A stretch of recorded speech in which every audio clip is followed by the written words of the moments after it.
Fala, família do No Máximo 20, estamos iniciando mais um episódio aqui hoje. Gostaria de agradecer a galera que está acordando agora, a galera que já está no meio do seu dia, ou quem está indo dormir conosco. Meu nome é Diego Lopes, trabalho na Unimed Porto Alegre e vou acompanhar esse bate-papo que com certeza vai ser sensacional. Pessoal, muito prazer, meu nome é Leonardo, vocês já ouviram bastante esse nome aqui.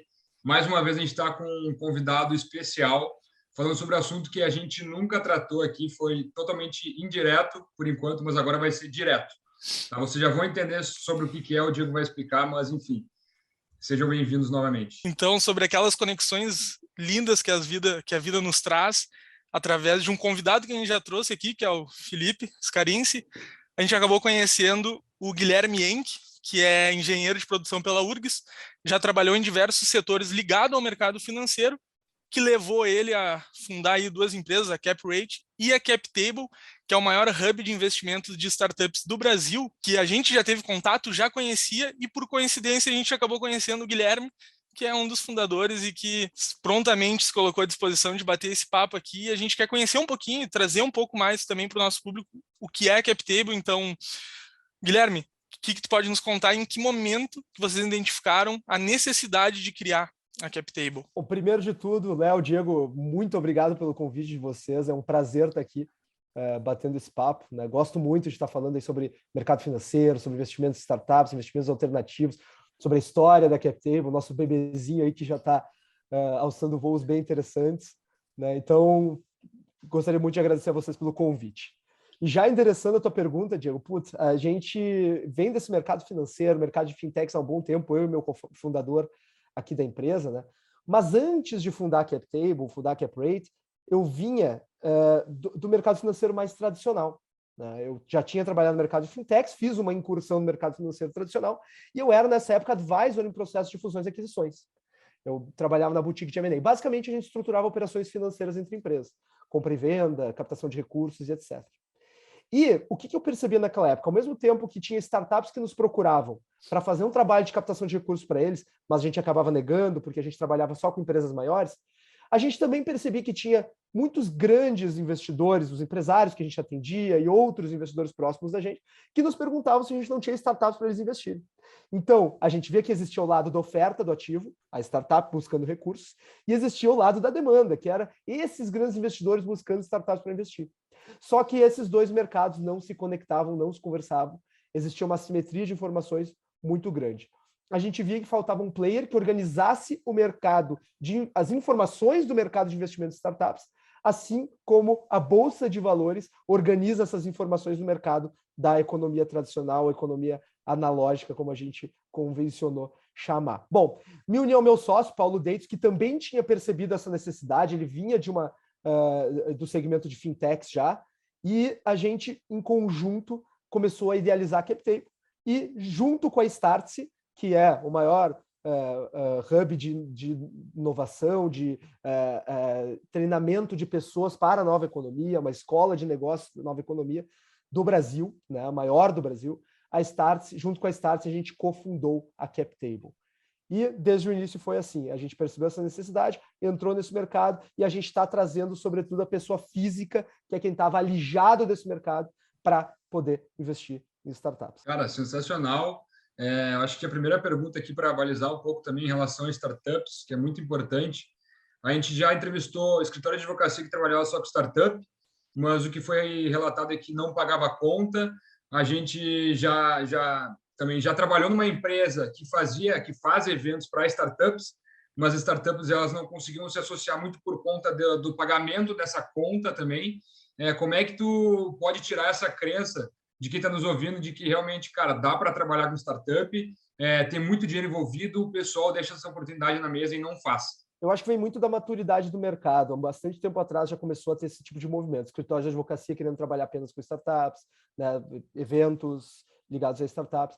Só que o mercado ainda não estava maduro, a gente ainda não conseguia separar o que eram as boas startups que iam dar certo das que não eram. Tinha muitos projetos, muitas ideias, muita coisa em estágio inicial, e era diferente, e era difícil a gente diferenciar um do outro. Tem um amigo meu que que comenta, né, que também é desse ecossistema, né, ele participa do Harvard Angels, que ele comenta que no início, né, é que nem criança recém-nascida, toda startup tem cara de joelho, né, e só depois que a gente vai conseguir, depois que a gente vai conseguir diferenciar quem é quem. E à medida que o mercado vai amadurecendo e a gente começa a identificar aqueles setores que estão mais prontos para dar certo, aqueles empreendedores que estão mais prontos para dar certo, aquelas startups que estão mais preparadas para dar certo, os modelos de negócio mais adaptados aos tempos atuais, a gente começa a saber quem que a gente pode atender, que tipo de serviço a gente tem que oferecer para conseguir rentabilizar em cima de startups. Rentabilizar em cima de ideias e projetos realmente não funcionou. Foi uma tese testada lá atrás que não funcionou. E os escritórios de advocacia, lá atrás, eles não estavam abertos. Estou falando especificamente dos escritórios de advocacia, que foi o exemplo que tu deste, né, Léo? Mas eles não estavam abertos a trabalhar com uma remuneração em equity, ou seja, tomar uma participação da startup ou um percentual da receita futura como pagamento. Porque, realmente, descapitalizar a startup no D0, quando ela mesma está descapitalizada, acaba sendo bastante pesado, né? Então, a gente teve que começar a montar essa outra modelagem de prestação de serviços, de cobrança por esse serviço, que hoje já está muito mais maduro no mercado.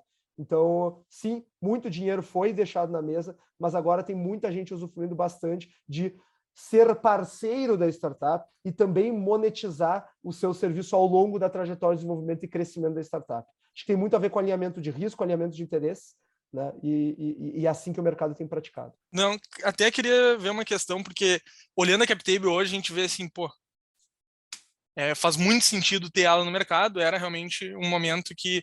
Mas vocês trouxeram essa ideia de fora ou foi realmente por necessidade desse mercado? Nós não inventamos ou reinventamos a roda, Diego. Já existia lá fora, tá? Começou a primeira plataforma de investimentos em startups começou na Nova Zelândia, mas essa não tracionou tão bem. A primeira que realmente deu certo foi a CrowdCube no Reino Unido. E depois surgiram mais outras, várias no Reino Unido, várias nos Estados Unidos. E já existiam concorrentes nossos aqui no Brasil quando a gente fundou a CapTable. Mas, olhando para os nossos concorrentes, temos muito respeito por eles, são pessoas muito sérias, mas a gente sabia que a gente conseguia fazer melhor. E tanto sabíamos que fizemos. Hoje somos disparado a maior do mercado, mesmo sendo a mais jovem, a mais recente.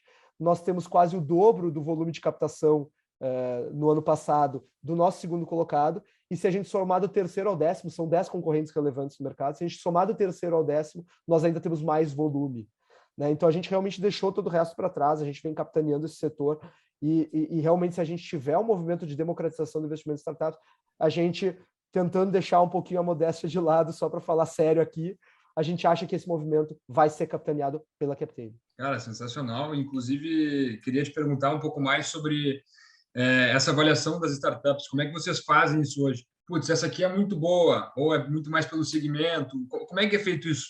Nós temos uma área de análise estruturada com seus processos, com seus templates, com os seus modelos de análise, né, que faz todo esse serviço. Então, mas a gente tem um screening inicial, antes da startup ser jogada na área de análise, que a gente faz. Então, a área de análise é bem aquele processo tailor-made, aquele processo bem artesanal de pegar a startup, olhar alavancas de valor, barreiras de entrada no mercado, diferenciais competitivos, fazer um teste, inclusive um teste de perfil psicológico do empreendedor, né? Enfim, é muito aprofundado onde a nossa área de análise vai. Mas aí é caso a caso. Quais são aqueles critérios que a gente analisa a priori no D0? A gente vai olhar se o produto é escalável, né? Primeiro, se o produto é escalável. O que eu quero dizer com isso? Muito legal que tenha pessoas para financiar bares, redes de pizzaria, academias, etc., indústrias, negócios da economia tradicional. Mas nós da CapTable nós queremos trabalhar com empresas escaláveis, empresas que possam ter uma trajetória de crescimento extremamente acelerada. Normalmente, a escalabilidade passa por empregar intensivamente tecnologia. Não sempre, mas na maioria das vezes. Então, tem que ser negócios escaláveis, que tem que estar no momento que a CapTable escolheu para atuar. Quando a gente olha toda a trilha de captação de uma startup, diferentes players do ecossistema de Venture Capital vão aportar recursos em diferentes fases das startups. Os fundos lá na frente, quando as startups já estão crescendo mais, já estão mais sólidas. As aceleradoras, quando as startups ainda estão na fase de MVP, naquele teste do protótipo, etc., né? Cada um escolhe a sua parte para atuar, e a CapTable não foi diferente. A gente escolheu quando a startup passou da sua fase de tração, já tem um certo track record de receita, já tem vendas, já tem clientes recorrentes, já testou um certo market fit de produto, encaixe do produto para a necessidade do mercado, e agora precisa de capital para entrar na fase de escala, precisa de capital para ganhar mercado. Então, das startups que captam na CapTable, normalmente 70% a 80% dos recursos são utilizados ou em time para robustecer a entrega, ou em marketing, para efetivamente ganhar clientes, para despender em CAC, né, em aquisição. Então, eu falei de escalabilidade, eu falei de estágio, e aí outras duas coisas que a gente olha bastante a fundo é tamanho de mercado. Não adianta ser um mercado pequeno, um mercado completamente de nicho.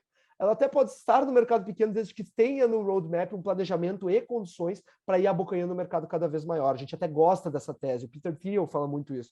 Primeiro conquista o mercado de nicho para depois expandindo a sua atuação. Seja monopolista num pequeno mercado, ao invés de ter 0,0001% de um grande mercado. E depois vai expandindo a sua atuação. Mas a gente olha se no futuro aquela startup vai conseguir atender uma massa grande de pessoas. Senão ela tem o teto dela limitado pelo próprio mercado. Ela pode até pegar 100% do mercado, mas ela ainda assim não vai ser uma grande empresa. Para nós isso não faz nenhum sentido. E por último, a gente olha para a figura do empreendedor. Não temos nenhum preconceito com empreendedores de primeira viagem, não temos nenhum preconceito com quem ainda recém saiu da faculdade e ainda não tem experiência, mas a gente gosta de empreendedores que a gente possa olhar e dizer, esse aqui é o cara certo para levar a cabo esse plano que está sendo colocado. A gente gosta de empreendedores que já tenham um track record de execução. Pode não ter sido empreendedor antes, mas já tenha projetos para mostrar o que executou, o que fez. E nesse mercado a gente tem uma máxima que até já virou clichê, mas normalmente as coisas viram clichê porque são verdade, né?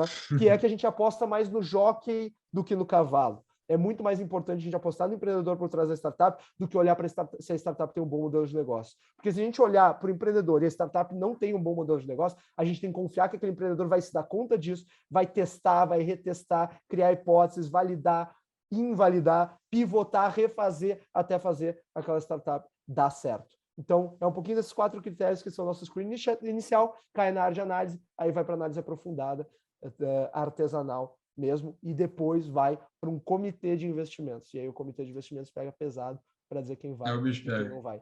Então, são essas 3 etapas que cada um que vai à frente passa aqui na CapTable. Mas, coincidência ou não, a gente já teve a oportunidade de trazer, né, uma das startups que faz parte da CapTable, né, que já teve aí a captação de 1 milhão em 4 horas, né, recorde, que seria a Trashin, que inclusive faz parte do conselho, né? Perfeito, eu tenho um grande carinho para os empreendedores da Trashin. Quando eu falo que a gente aposta mais no jockey do que no cavalo, talvez esse seja o melhor exemplo para citar, porque são grandes pessoas, eles são 4 founders, e os 4 são espetaculares, são pessoas fora da curva.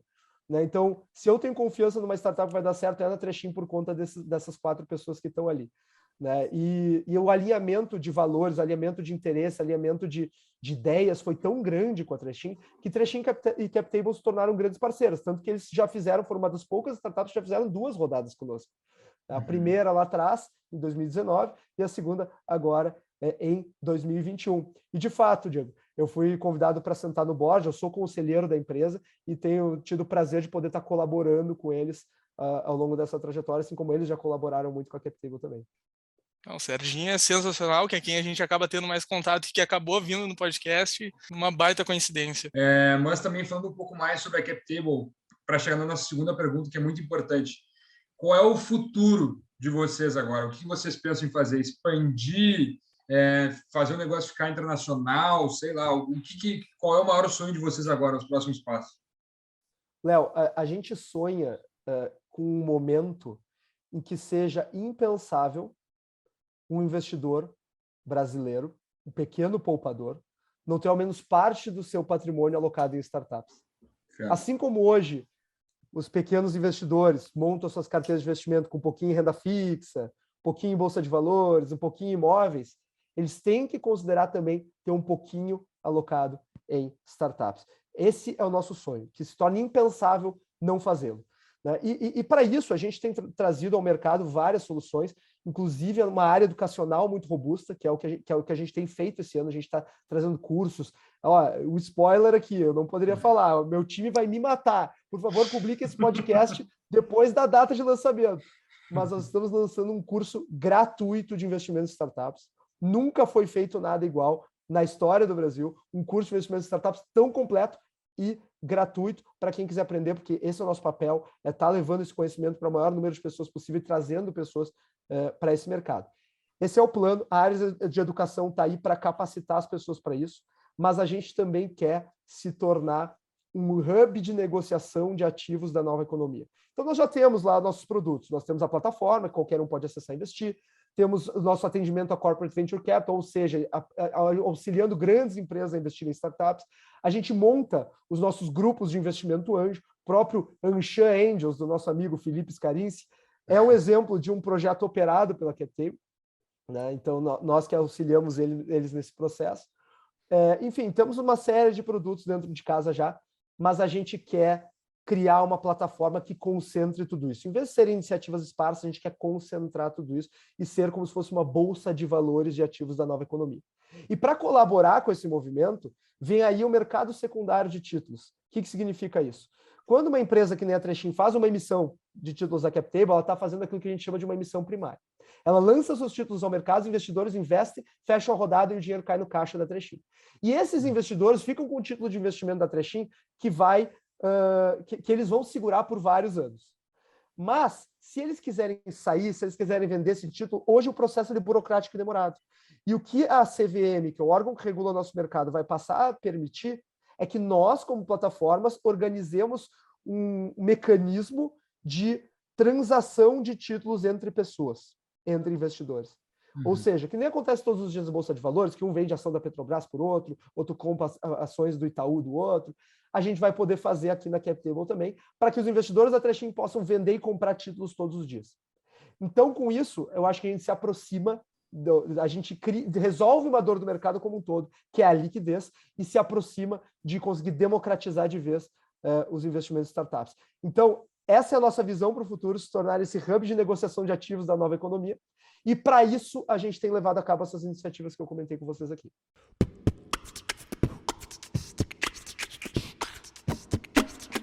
E para a gente finalizar o papo, porque o tempo passa muito rápido aqui, uma dica para o pessoal, seja no profissional, no pessoal, uma dica de negócios, de vida, enfim, o que tu tiver à vontade para falar para a gente. Bom, Léo, eu acho que quem está empreendendo, quem está fazendo startup, né, acho que principalmente nos últimos anos que a gente teve um excesso de liquidez no mercado, focou muito em captar recursos.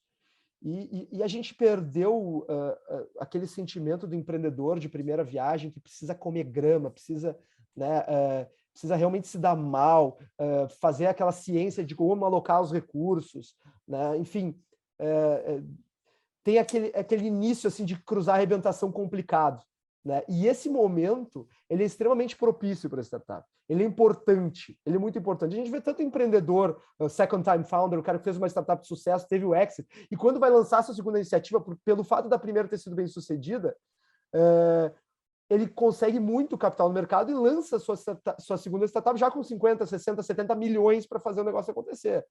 E esse cara normalmente dá errado, porque aquela fase de ter time pequeno, cuidar cada centavinho, onde é que aloca, como é que produtiza, teste de mercado, né, é muito importante, faz todo sentido no desenvolvimento da startup.